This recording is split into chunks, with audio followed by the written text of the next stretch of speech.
आज हम पढ़ने वाले हैं दिए जल उठे। तो इसके लेखक है मधुकर उपाध्याय। इस कहानी की शुरुआत होती है एक जगह से, तो उस जगह का नाम है रास। तो रास में आंदोलन की तैयारी हो रही थी। तो वो आंदोलन का नाम था दांडी मार्च। तो अगर आपने हिस्ट्री पढ़ा होगा तो उसमें आपको पता होगा। तो दांडी मार्च गांधी जी ने शुरू किया था, क्योंकि ब्रिटिशों ने नमक पर टैक्स लगा दिया था। तो गांधी जी इस नमक के टैक्स के खिलाफ थे, इसलिए उन्होंने क्या किया, वो दांडी गए और वहां जाकर नमक बनाया था। तो अब हम अपना चैप्टर स्टार्ट करते हैं। तो दांडी की तैयारी के लिए सरदार वल्लभ भाई पटेल 7 मार्च को रास पहुंचे थे, मतलब रास गए थे। तो वहां जब पहुंचे तो लोगों ने बोला कि पटेल भाषण दे, पटेल भाषण दे। तो वो भाषण के लिए राजी हो गए। तो उन्होंने कुछ ही शब्द बोले थे।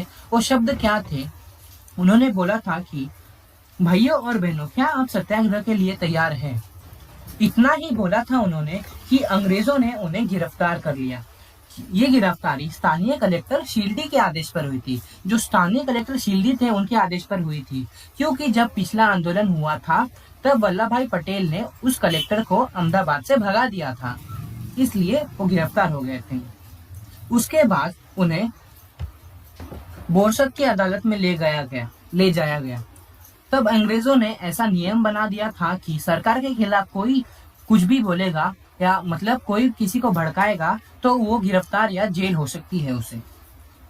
तो जब वो कहाँ लेके गए, वो जब उन्हें बोरसद की जेल में लेके गए तब वहां पर जज के सामने उन्होंने अपना सारा गुनाह कबूल कर लिया। तो जज भी परेशान हो गए इस बात के लिए वो क्या सजा दे, इतनी छोटी सी बात के लिए वो क्या सजा दे। तो उन्होंने 8 लाइन की जजमेंट लिखने के लिए 1.5 घंटा लगा दिया। तो उन्होंने 8 लाइन सिर्फ लिखने के लिए 1.5 घंटा लगा दिया था, क्योंकि ये इतनी छोटी सी बात थी, तो उसके लिए क्या सजा दे। तो बाद में उन्होंने 500 रुपए जुर्माना और 3 महीने की सजा सुनाई।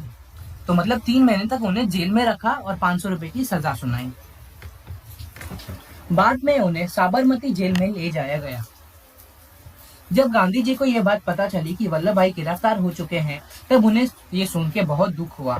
तो उन्होंने क्या किया, जो डेट उन लोग ने क्या फिक्स की थी, किसकी, दांडी मार्च की, तो उसे उन लोग ने जल्दी कर दिया। कौन सा, 12 मार्च से पहले ही कर दिया दांडी मार्च को, क्योंकि पटेल जेल में चले गए थे। तो फिर जब पटेल जेल गाड़ी से जा रहे थे तो फिर क्या हुआ कि गांधी जी का आश्रम रास्ते में ही था।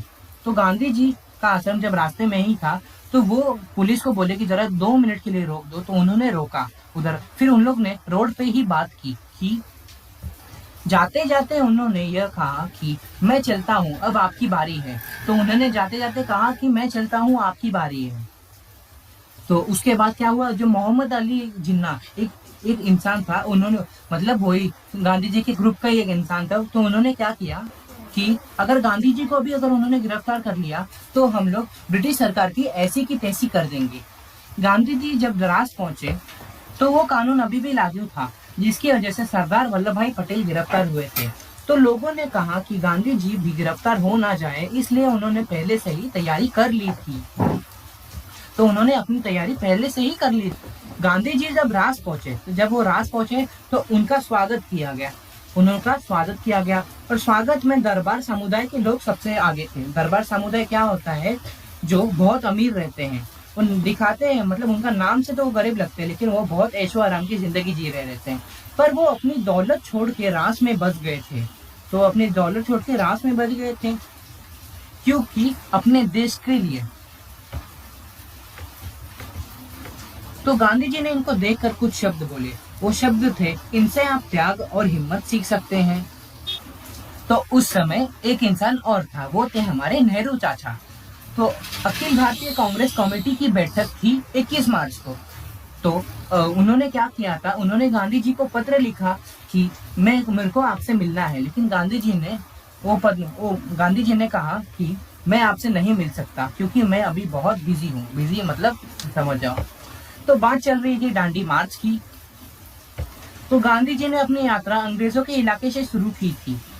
वहां की आबादी 30,000 थी, पर गांधी जी के सभा में 20,000 से भी ज्यादा लोग आए थे। और उन्होंने अपने भाषण में पटेल की जो सजा थी उन्हें तोहफा बताया। गांधी जी ने यह भी कहा कि सब सरकार काम जो मतलब जो सरकारी काम कर रहे हैं जो भारतीय हैं वो सब इस्तीफा दे दे, क्योंकि वो हमारे देश को लूटने में ब्रिटिश लोग का साथ दे रहे हैं। और उन्होंने ये भी कहा कि गिरफ्तारी से ना डरे।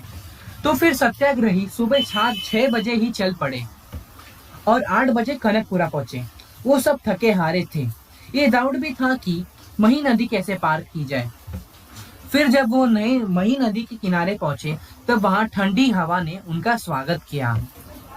ठंडी हवा चल रही थी तो उसी समय कनकपुरा में 105 साल की एक बूढ़ी महिला ने उनका स्वागत किया और गांधी जी के माथे पर तिलक लगाया और कहा कि स्वराज लेकर ही आना, मतलब स्वराज लेकर जीत के ही जल्दी वापस आना। तो गांधी जी ने भी कहा कि मैं बिना स्वराज के नहीं लौटूंगा।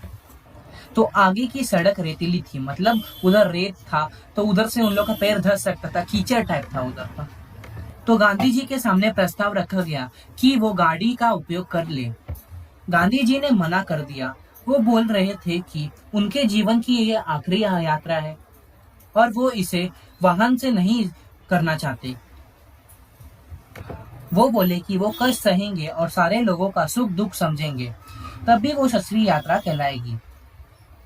अपने बापू मही नदी के किनारे पहुंचे तो वो मही नदी के किनारे पहुंच चुके थे, बस पार ही नहीं करी थी।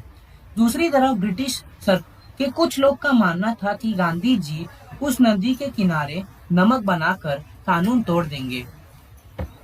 नदी के तट पर जब समुद्र का पानी चढ़ता है तो वो अपने साथ थोड़ा नमक छोड़ के लेके जाता है।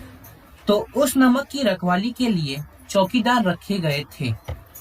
वहीं कुछ बड़े अफसरों जो बड़े सरकार के लिए काम करते थे, उन्होंने कहा था कि गांधी जी कोई काम चुपके से या अचानक नहीं करते। कुछ लोग तो सट्टा भी लगाने लगे थे कि गांधी जी करेंगे या नहीं, मतलब कि गांधी जी नमक बनाएंगे या नहीं। लेकिन उधर के सरकार ने कोई रिस्क ही नहीं लिया।